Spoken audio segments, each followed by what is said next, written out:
Hey, it's Chris. Light week, but a couple big mentions, including, obviously, the aforementioned, ever hyped Andromeda's Edge. So what do you need to know about these things? What do you need to know about what's out there right now, helping you make decisions on all of the crowdfunding roundup, and a few little tidbits in the end there of crowdfunding games that I've already covered to give you a little bit of an update of where things are at as well. That's what we got going on this week. Let's do this. Let's go right into it. I mean, yeah, we have to talk about Andromeda's Edge first. It's already almost at $1 million in under a week. I mean, this is very impressive. This is spacefaring, slightly longer, slightly more complicated dwellings of Eldervale. And right now, at the beginning of this video, I'm probably more team dwellings asterisks, just because I've read through the rulebook, I've looked at things, I have no issue with the price point, I have no issue with the content, I have no issue from that standpoint. But I'll tell you right now, reading through the rulebook, I don't get a great sense of the flow of the game with a lot of the actions that you're going to be taking. The battle system is unique. We'll talk about that in a second. But what do you need to actually know about Andromeda's Edge here from Cardboard Alchemy? Luke Laurie, Sergio Chavez, what are you getting from this? Worker placement, asymmetric tableau engine building, throw out your spaceships, gather them all up, take your actions, battle a space raiders and your opponents, and try to be scoring the most victory points style of game for 1 to 5 players. This is a lot of stuff. It's a lot. I haven't played it. I haven't played it. There's going to be plenty of other information out there. There's plenty of videos out there that are going to be talking about this, that, and the other, the head-to-head comparisons, the direct comparisons, the indirect comparisons, everything else you need to know in between. The gist of the game, though, is you have these transports, 3 of them to start the game, and you're going to be spreading those out throughout the galaxy. Just like dwellings, when you put one of your workers out there, you can only put other workers out there in relationship to your workers that are already down. And so that's going to be the big slight change. The similarity is obviously you have different workers that you're able to acquire. You're able to build your fleet here with your fighters, your vessels, and your cruisers, each with different ships, attacks, and number of dice that you're going to be rolling. And we'll talk again about in a second this battle system, which is going to be probably the most divisive for people. It's using dice, but it's done in a slightly different way. So is that going to be appealing? Is that going to be off-putting? It's not really Amerithrash. It's not really, pure strategy. There's luck either way. There's a lot of different actions that you're going to be taking. Most of them go through these modularity development systems that you're going to be having to buy, obtain, add to your tableau, and then activate when your ships come back to you. The deluxifications here, as you've seen, the miniatures, the deluxifications in terms of setup and takeaway, and then the modularity. And, modular trays, I was not very pleased with Paint the Roses modular tray. And so I need something that actually works, not just aesthetically pleasing. Aesthetically pleasing deluxifications, bleh. Actual quality of life deluxifications, okay. Now, I talked about this. You get 3 transports to start out. You launch those ships. You buy new ships to be added to the fleet, which allows you essentially to take longer in between pulling your ships back, because when you pull your ships back, that's when you activate the tableaus that are available to you, and you are going to be activating them 1 per ship, but also you're going to have a scientific one that's going to be activated slightly differently. You're activating regions, though, when you put them out there, a la dwellings, but there's about 3 different things that you're going to be doing on each of these areas, these regions, potentially, in terms of what you can actually do when it actually does the activate action. So that's the interesting aspect. And you're gathering moons off of them, or resources. And moons are resources. Moons can be used to get resources to discard them, but they can also be slotted into your modules to help your engine build. Battling. Okay, now that we've got this, if you ever have more than 1 faction in an area at the end of your launch phase, meaning you've put a worker out there, you battle. And that's between you and opponents. Your opponents, even if yours get taken off, or raiders that are going to be maneuvering out throughout the game. And the system that the battle is using is that you have dice. Each of your ship tells you how many dice you roll. You never roll more than 6 dice. However, the number of ships that you have determine your threshold, if you will. And the threshold meaning that if you roll below that number, so if I have 4 ships, my threshold is 4. So if I roll a total of 6 dice because I have those 4 ships and they all get a couple dice, can't max out, like I said.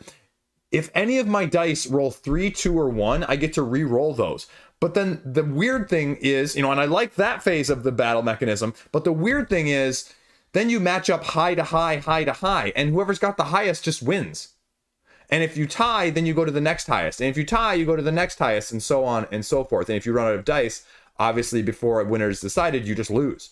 That is the battle system. Now, you get eliminated, you get your ships sent to the scrapyard unless they have shields.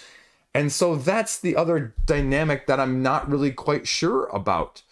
I thought it was really going to be all in on this space theme, and I love the asymmetric factions that they put out there. But so far, Dwellings has my eye much more than this. Because like I said, I read through the Dwellings rulebook and I get a sense of the flow. I don't get that so far with the flow here. Are you going to get a good deal here? Well, if Cardboard Alchemy's track record is anything to go by, yes. Yes, yes, yes. Here are all the factions. You get, they're playing tongue-in-cheek meta-esque, where you've got, some of their other factions tying in with their other games. I have no idea. I can't comment on the quality of the gameplay. I might try and get a tabletop simulator game of this, but I don't know. The all-in is $189, and there's a little bit of divisiveness about like the actual scheme of things, because if you followed beforehand, if you solved a puzzle beforehand, if you were on the newsletter beforehand, like some of this stuff on here, you actually get for free, like the extra faction, and then you get like a $10 discount or something. So they've said somewhere in the comments or the FAQ maybe, or even on the Facebook group that I'm a part of, like they'll take $20 off the shipping, or if you're getting the all-in, something along those lines. You guys will correct me in the comment section, but that's appealing. And $189, this is probably going to be $300 if their pricing holds true at retail, and it's not widely available at retail with Dwellings, so I can't imagine it's going to be. The only question is, you're looking at $60 there for the deluxe edition, and $60 just gets you this deluxeifications with all of these things. And that's kind of the tricky part is, the standard edition gets you the ships. Here are the developments, the game trays, and that's fine. You're getting the modularity. I'm just not sure, again, triple the price point for all of the other stuff, especially if I'm getting like the faction here, and I'm getting the faction here, and would I just be better off not getting the sleeves, not getting the neoprene? Like, that's my dilemma. I don't really have any use for a drink coaster. Cardboard Alchemy. I said this with a few other campaigns. I don't want art prints. I don't want an eraser. I don't want colored pencils. I don't want a pencil sharpener. I really don't want a drink coaster. I hate that sort of thing is thrown in there. That's just a nitpicky thing, but I hate that campaigns are doing that nowadays. Stretch goals, whatever. I don't. Stretch goals are fine. I don't care. Stretch goals are not the reason you're going to be backing or not backing this campaign. This is sort of like Monster Hunter, if you will. Stretch goals are not the make it or break it. If they are, you should back out right now, or you should just get the standard edition. Period. Get the standard edition, get the gameplay all in. That's where I wish they had this, right? That's what I don't see as a pledge level. That's going to be probably my biggest criticism overall. Gameplay all in. Not deluxe, not standard, not all in. Gameplay all in. I give a lot of kudos to like Awakened Realms, who always has just a freaking gameplay all in. That's my biggest want here. It is what it is. A bunch of streaming stuff, the individual add-ons. And to be frank with you, I am not logged in here, but I'm backing the all in right now. But I'm real tempted to back out and just get the modular expansion here with maybe some of the wooden upgrades, and I'm already getting, I think, the factions. So, I don't know. I don't need jumbo marble dice. I don't need dice trays. Now, if you had individual, like, mats, if this game board was more of a mat, yeah, I'd be all for this. But $20 for dice trays? Like, crowdfunding. This is the inflation cost that crowdfunding is going to nowadays. And I wish this and this and this weren't included, even though I'm not sure this one is. But that's what you're getting here. Social goals, whatever, who cares? Puzzles, I did the puzzle. I did one of them. They go through all the factions. It's great. I love it. I love the tongue-in-cheek of some of these factions. How asymmetric are they? That's really the question that I have to ask myself. Do I need 10 of them? Or however many of there are, right? Here, 12. Clearly, I'm looking at this page a ton before I'm talking to you guys. And then they run through some of the other specifics here of some of the other raiders. I believe that's what that is here. Yeah. So, what do you think? Are you team Dwelling still? Are you team Andromeda Edge? Which side of this coin metaphorical coin do you fall on? I mean, all of the big people are covering it. All of the big people got their videos out there. So there's plenty of information that you can have prior to figuring out the end of the campaign.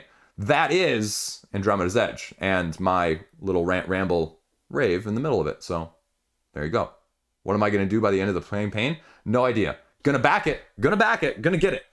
It's just how much stuff am I going to get with it? Because right now, I may have just talked myself out of the all-in. Interesting. We'll see how it goes. Interestingly enough, the only other big thing, even remotely big thing that went up this week was the search for lost species. And this is, I'm going to put this right out right now. It's February 2, the day I'm filming this. So February 3, the day you guys are watching this. This is going to be an under-the-radar dark horse for Game of the Year, if it gets released in 2023, which I know it is, because you're getting it 3 months early. That was the big incentive on this campaign, which I found to be really weird. And again, I'm going to comment right here. Limited copies available. There's not limited copies available. There's not. That's false advertising. I'm sorry. It's not true, because there's no pledge limit on any of these levels. The retailer early bird, the search bundle, and the search just the base game early copy. There's no limit on any of those. So no. Early, sure. Early retail, sure. Limited though? No, I'm sorry. This is a better game than Search for Planet X. That's going to be my opinion, not having played it, because this has more variety in what you're choosing out to find. You know, if you took Search for Planet X and you said, okay, I'm only searching for Planet X every single game.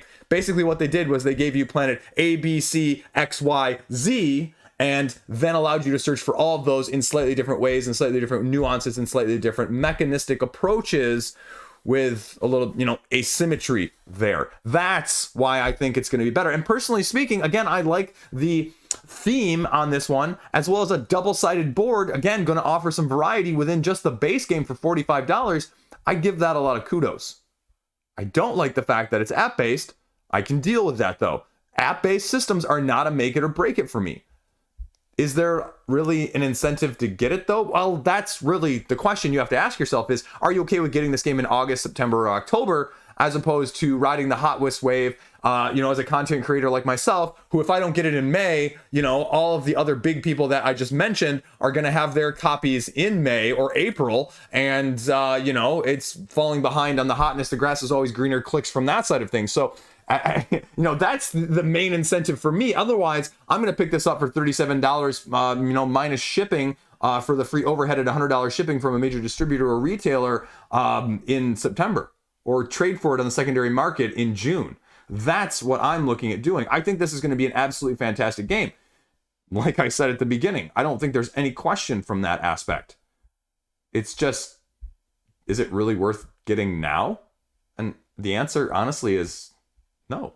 I mean, when you read through the rulebook here, I like the mechanistic approach that they have. I mean, you're finding the 5 different species or so that are on the island, where they can be, how they can be located next to each other, what can't be located next to each other. I love the turn-based system that they have here in the rulebook. Glenmore 2 Chronicles is one of my favorite things, right? Like, you're in the back of the pack, you get to go next. And if you're still in the back of the pack, you go again. I love this time track mechanism. I cannot speak highly of it enough. It's one of my favorite, highly underutilized mechanisms. The concept is relatively simple. When we scroll down here in the rulebook, you get one action. Then you maybe activate the expedition leader. You move your person up so many spaces, and if you're still in the back, you go again. If not, the person in the back takes their turn. These are the various actions that you're going to be taking. You're moving over a range of contiguous parts of the island. It tells you how many animals of that type are over that range. Your camera trap, you move, and then you select one area, and it tells you either what's in that area or what's not. You build a town card or take a town card and reveals a logic rule, that you're going to have to follow, and then you can locate one of the lost species. That's it. It runs through. I mean, this is a 30-page rulebook that is just super, super detailed. It's not a hard read. It's probably one of the easier reads I've had in the last couple weeks. And again, this is going to be a great game. It's just whether or not you pick it up now versus later. So that's more of the question. And you can pick up Search for Planet X if you really want to as well. So yeah, there you go.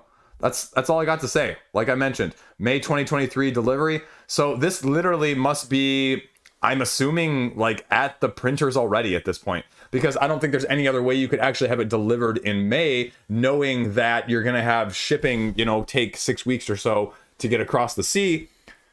You know, we're already talking mid-March, and so printing is going to take probably 4 to 6 weeks. You're getting numbers here, but that's probably the main aspect of things. How many backers actually, though? Only 1,400. And again, it's probably because of, like I said, there's not as much incentive to get it now, apart from early. Not that there's anything wrong with that, but for someone like myself, you know, backing enough crowdfunding projects, I'm looking to save here and there. Andromeda's Edge, see previous rant. So this is another $5 or $10 plus shipping, another $10 there. It's another $25. It's all of the expansions for Andromeda's Edge. If I got the standard edition to get me everything I needed for the gameplay, that's the difference you're talking. So take that for what you will. There you go.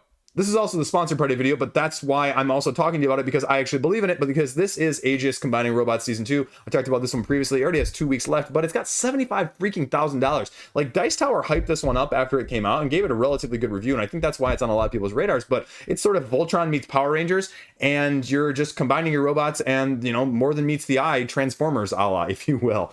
And so the fact that it's got $75,000 for an indie game is just kind of incredible. And if you like any sort of skirmish game with combining powers with asymmetric abilities and mix and match head to head, this is something that you should probably think about checking out. Again, it's probably not going to be for everybody, but the fact that you can play it in a short manner and you can draft your own team or customize it how you want, as a person who often has trouble with the drafting side of things, giving me pre-constructed also is a nice balance of things. And so if you have any interest in this whatsoever, check it out if you will.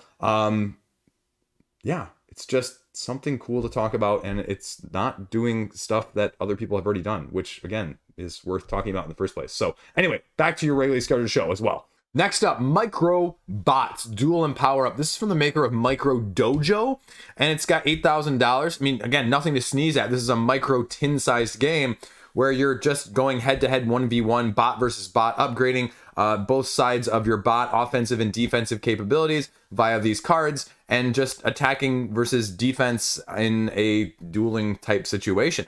There's not really much more to say except for the fact that they actually went with 2 tins in this case. One is a power-up expansion, one is the base game alone. Are you okay with that? Do you want more? Is it, you know, something that you're looking for? Yeah, I mean, it seems relatively straightforward. There's a little bit of token playing in terms of when you're playing an attack and playing a defense, you're allocating a certain number of action or power tokens, and you're trying to bluff, you're trying to do some meta-ness, so that, like, if your attack is 4 and the other opponent's defense is 2, like, okay, how many of my 5 up to 5 tokens do I want to wager to make sure that my attack outweighs his defense? And then first one to take all of the other person's armor down to 0 wins the game. Price point is relatively simple and straightforward. It's only going to cost you about $15. If you want both of them, it's going to cost you $23. That's it. That's all you need to know. Playing cards, attacking, defending, upgrading, as I mentioned, recharging. The dual rulebook is there. The power-up rulebook, tabletop simulator, a few things, smatterings of rules, and video reviews. And that's it. Microbots. Micro Talk. Check it out. Intermediary filler right here. Holy balls, Kickstarter. We need a way to filter out the tabletop RPG stuff only, because, you know, I'm scrolling on page now 6 here just to find out the latest ones from this past week, and it's a cluster mess. Cluster mess. I went there. Cluster mess. Anyway, back to your regularly scheduled roundup video. I feel bad for a lot of other projects this week. I mean, if I had this much trouble scrolling through to find all of these games this week, it took me 15 pages of Kickstarter to find them all. Like, that's ridiculous. But then again, Kickstarter doesn't really give a crap about, you know, this side of things. As long as they're getting their cash, that's all they really care about. Anyway, talking about Tentricks. The next two, Tentricks and Fork, this is my sleeper hit of the week. This is Project L meets Tetris meets player elimination style Bullet from Level 99 Games, if you will. And this is already 200% funded. And it just has a different vibe. I give it a lot of kudos. You have basically this deck of cards that have Tetris-like shapes on them that all have individual powers or things that are going to happen when you activate or place that said tile.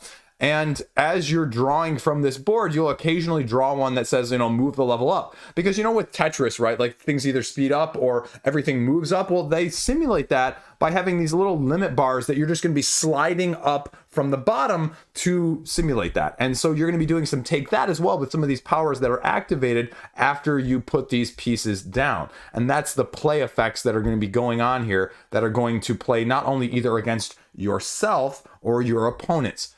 And then you're either eliminated if you overlap with the limit bar, or you have two different outcomes. Actually, I take that back. The limit bar is actually going down. So my bad on that one. But this is 34 euros. First game being made. I mean, second game. It's the first game, but second project here. Yeah, I mean, it's a sleeper hit. This is the sleeper hit of the week. I like this. I'm impressed by what they've got on here. It's, how I would rather play Project L. I'm not a big fan of how Project L is, kind of done. I mean, I like it. I like the concept of it, but this is more of my style because, like I said, I am more of a bullet, heart, star, everything type of person.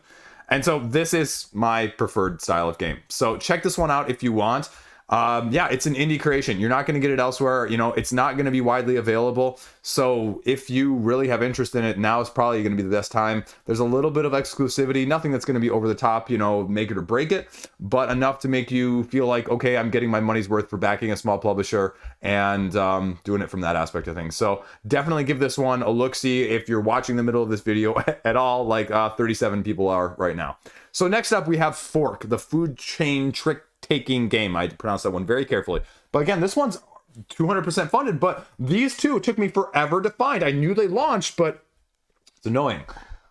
What are you doing here? You have basically a set of numbers that are going to correspond to terrains as well as animals and kale on the food chain. And all you do is you select a terrain type of your cards, and then everyone has to follow suit. And then when everyone has followed suit, you flip them all up, and you decide, okay, how does the food chain actually get resolved? And so you can see here how this gets resolved. Too many foxes, they cancel each other out. One fox scores for this, or owl, if the surviving owl, it scores for a rabbit. So all of these things are going to interact, and this is how it's going to be because, the rabbit scores the kale. If the kale is surviving, then it scores for yourself. And you just want to have the most of these that survive each round when one player has 5 scorecards. So there you go. Or you run out of hand cards. I mean, it just seems like a cool concept. It's doing something a little bit different. I like trick taking in this. There's 2, 3, and 4 player variants that you can play through. And it's only going to cost you $10.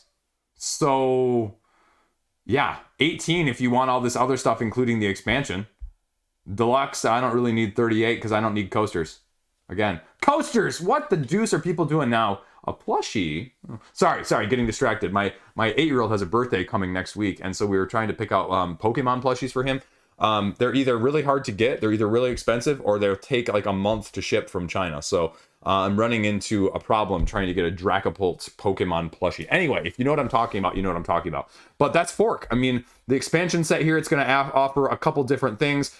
New animals, 10, 11, and 12s, because the base set only offers like through numbers 9, which is like, I think, the fox. And then you have a kale, a wild kale, and then a mouse number 0. So I wasn't planning on backing anything else besides Andromeda's Edge this week.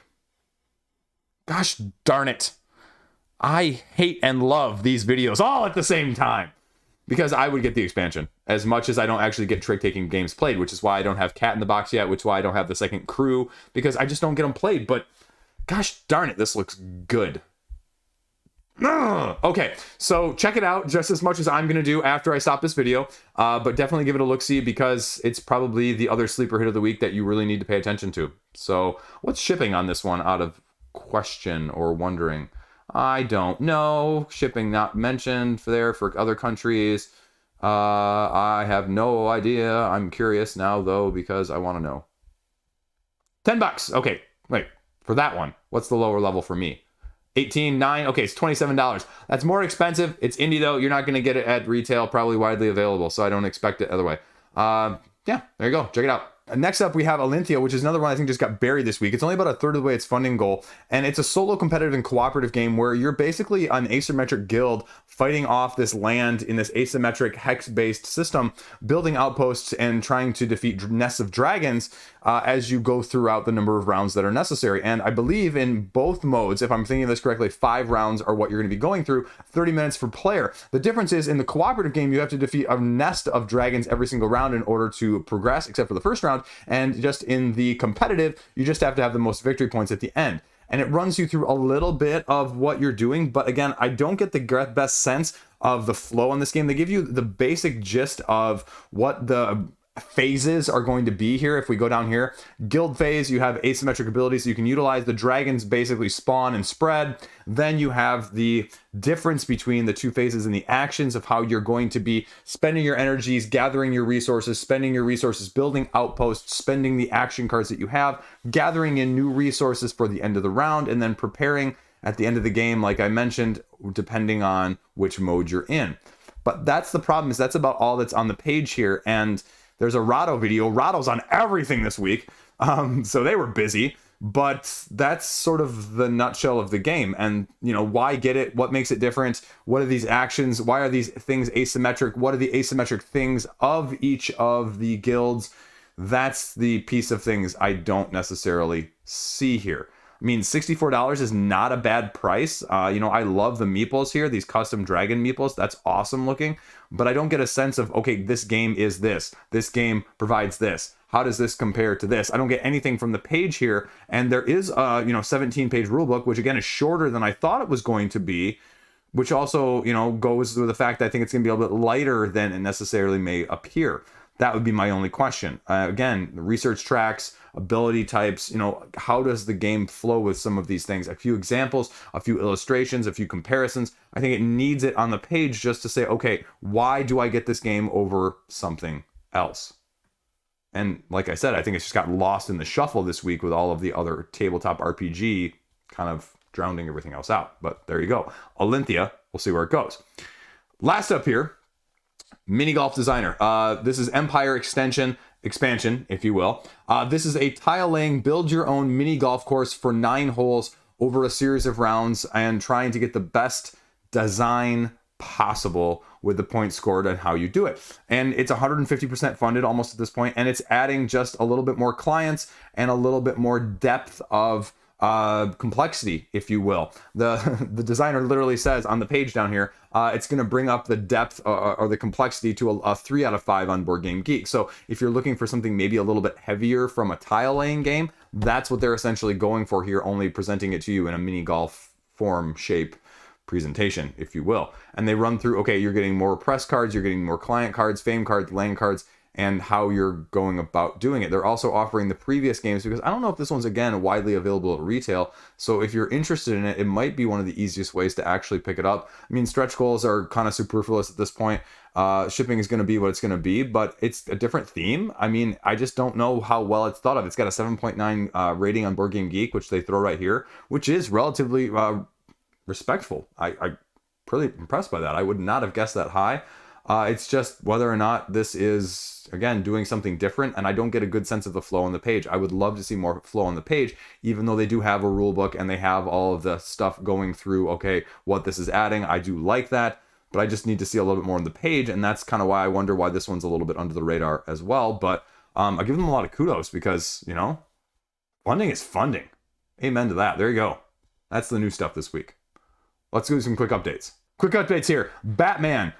$500,000. It's at 480,000 euros. It's got 4 days left. It's going to finish by the end of the next week. They're just throwing in daily rewards. They're throwing unlocks. They're throwing stretch goals. You're getting 140 miniatures in this base pledge here. And, they're going comic book. They're going, movie, from the DCU. They're going everything across the board here. And that's kind of cool. It also terrifies me, especially given Night Model's track record with the Harry Potter miniature games so far as well. Like, balancing, is this going to be, a dungeon crawl? This is, Cthulhu-esque, Cthulhu Death May Die-esque vibe. But I just don't think I can spend, like 270, good gracious. Twice as much as Andromeda's Edge almost to get this game as much as I love Batman, because if you're like me, the last Batman game you bought on crowdfunding, it kind of was a letdown. Yeah, I'm looking at you, Monolith. It was a little bit of a letdown. And, you know, not even the revamps of season 2, season 3, season 4, whatever you're doing nowadays that's going to come out, you know, in the near future is enough to entice me to get back in. Just because of the burden that it shouldn't take 3 iterations to get me in the first place. Like, don't get me wrong, I love some of these inclusions. Ra's al Ghul, the League of Assassins, the Heirs of the Cowl. I love that stuff, but I'm also a little off-put by the whole fact that you're saying we're going to play as the villains and we're going to try and escape from Arkham Asylum, but on day 1 we're also going to have an expansion that totally flips the game around and completely undoes the whole thematic mechanistic approach, which just seems counterintuitive. I mean, again, I love me some Nightwing too, but I don't need some of this extra stuff like a dice tower. Yeah, Night Models, they did this exclusive stuff heavy on the first Harry Potter one. Like, heavy. FOMO. And they're doing the same thing here, which again scares me of the price point as well, because there's no independent conversation. There's a couple like videos just sparingly across the board. There's a rule book and there's one how to play video. That terrifies me. Terrifies me. I'm not willing to spend $300 as much as I love some of this Batman IP, and I'm waiting for a great Batman game, because there hasn't been one, although the animated series one behind me has yet to hit the table much. So that one may be the one I actually want in the first place. So this one might just be superfluous. I just really like the theme of having a lot of these Batman villains, like we saw in Monolith's game as well too. So take that for what you will. Buyer beware. Buyer beware, because this one could be all over the place. This could be really good, or this could be really bad. And I just don't know in between. I don't think it's going to be really bad, though. I think it's going to be mediocre at basement. But the question is whether or not you're willing to pay $300 for mediocre nowadays. I have a couple of those in my collection, and I don't like it. Marvel United Multiverse. This one's also going to be done before next week. You can see right there, I'm pledging at the top, 2.3 million. Holy balls, have they gone balls to the walls, right? Expansion, cards, add-on. I mean, they've Simon with this one. I'll still say, this is a horrible naming. It's not apropos of what this actually is. This is not the multiverse. This is throw everything, including the kitchen sink, in from the Marvel universe. But this is not, like, when I thought multiverse, I thought we were going to be going multiverse, right? Like, alternate everything. Well, kind of. They've got a fair number of them, but by far and away, the majority of it is still strictly from the straight MCU. Granted, it's more obscure, but it's still straight up MCU with a lot of this stuff. Blah. I like Galactus, actually. There's no big miniature, which was terrifying for me. You get the core pledge. You get the Herald pledge here. You're all set. Now, the question is, all of these add-ons. Civil War, it's got an exclusive. Secret Invasion, it's all exclusive. War of Kings, all exclusive. Age of Apocalypse, Age of freaking Apocalypse. Now we're getting to the multiverse, right? Like, this is the multiverse. Annihilation's not the multiverse. I'm going to get myself a playmat. I don't need the tokens. The campaign decks, the team decks, the promo deck. You'll notice that 2 of those 3 are exclusive there. The campaign decks, they're offering you campaign modes, but they literally say in the last update, but you kind of need everything, so you need to FOMO and get everything if you're actually going to be able to do this, because we say you need specific characters and you can't adapt, and it needs to be this one. Like, no. I'm sorry, no. Liege is going on a rant this week because I have extra time, but am I going to get most of these things? Yes. Am I going to be happy about it? No. Am I going to be happy about it? Yes. Did that make sense? No. I'm going to be mad and happy at myself, essentially, is what I'm saying here. I don't need any of the classic stuff. They're offering you everything else, that was previously exclusive. So if you want some of that stuff, you can get it, which is great. But, yeah, I think this is just 3.0. 3.0. I mean, like, some of this stuff down here, this is some of the multiverse stuff. Not really, though, even all of it. Like, Captain Carter, she not multiverse. That Loki, not multiverse. You know, it's like, anyway, rant over with that one. But I'm going to get it. I'm going to get the Heralds of Galactus. I'm going to get the stretch goals. I'm going to get a couple of those exclusive stuff. I'm probably going to end up with way too much of this stuff in the first place. Probably not going to get Civil War. I think Civil War is kind of silly.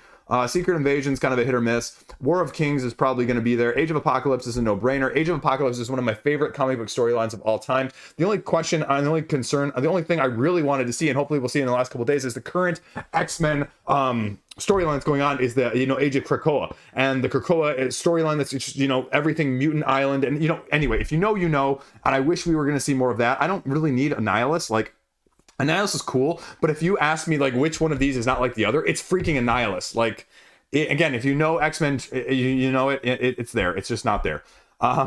Sorry, I'm all over the place today. You can tell I'm ramped up and excited. But these promo decks, I mean, they're offering like little exclusive items on all of this stuff. This is a no-brainer, as much as I hate to say it. The team decks, it's kind of okay. The campaign decks, I'm completely hit or miss on, but they're Kickstarter exclusive. So that if you don't get them, you're going to be SOL screwed. So take that for what you will. And everything else is there. Yeah, it's just how much. It's just how much. This is my splurge. This is the only thing backed in January for me. That's really ending in February. So take that for what you will. But that's Marvel Multiverse. Blah, blah, blah, blah, blah. And I'll have a separate video talking about this little rant ramble, at the beginning of the week, just so I can go over everything else at the end for you and help you make your decisions, including pledge manager decisions, and you can spend your money wisely. There you go. Rant's over. Boom, baby. He's on fire. Now, this last comparison here I'm going to do is very unique. If you would have asked me which I thought would have been in the better game before the launch and which would have raised more money before the launch, I would have said, without hands down question, Among Cultists, as a social deduction thriller, it's going to be more widely, unique. I would have said this one was going to vastly outpace Hollywood 1947, and I would have been terribly wrong, because Hollywood 1947 is doing laps around Among Cultists.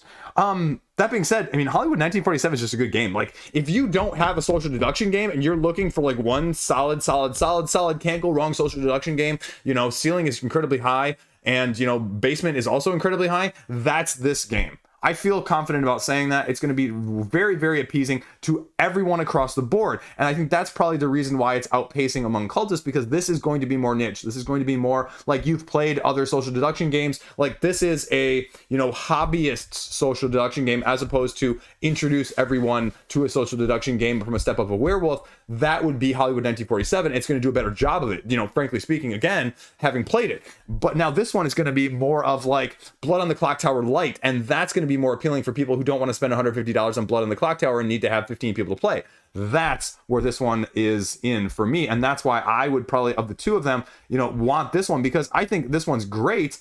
And actually, I take that back. I would be very happy with both of these in my collection at this point. I would be very happy with both of these in my collection at this point. So I can't really speak. It's just probably also the price point. This one's a heck of a lot more money to get everything, to get the stuff that you want. And that's probably the issue. It's probably a little bit too complex for some of that light style, introducing people to games who aren't in the hobby deep already. And, again, they're both proving their might, though, that if you put out a good social deduction game, it's killing it. So Among Cultists is going to end here very shortly, and Hollywood has a bunch of time left. By the time you're viewing this, this is probably going to be about ended.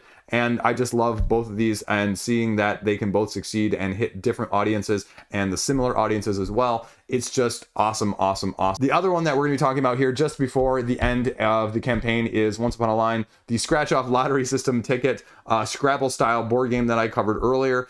And it's just kind of unique, and you're getting a whole bunch of stuff. And yeah, I mean, it's going to be a good value. I have no question about that. It's just whether or not this appeals to you whatsoever, because it's sort of like an escape room situation type of Scrabble game. And if that appeals to you, and you have one or two people as a play group that are going to want to do this, it's absolutely kind of cool. There's nothing else out there like it. But if that doesn't appeal to you, I don't think anything that they've done since it initially launched is going to actually get you in from that aspect.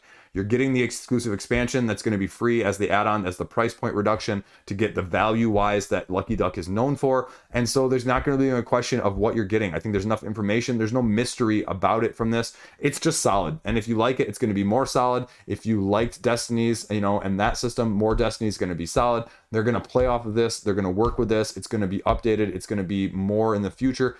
And it just works. It's just whether or not this theme and this mechanistic approach is for you. Do you like scratching off and doing word searches in a more puzzly-like nature with a little bit of randomness, chaos, and uncontrollable guessing? So that's what this is, Once Upon a Line.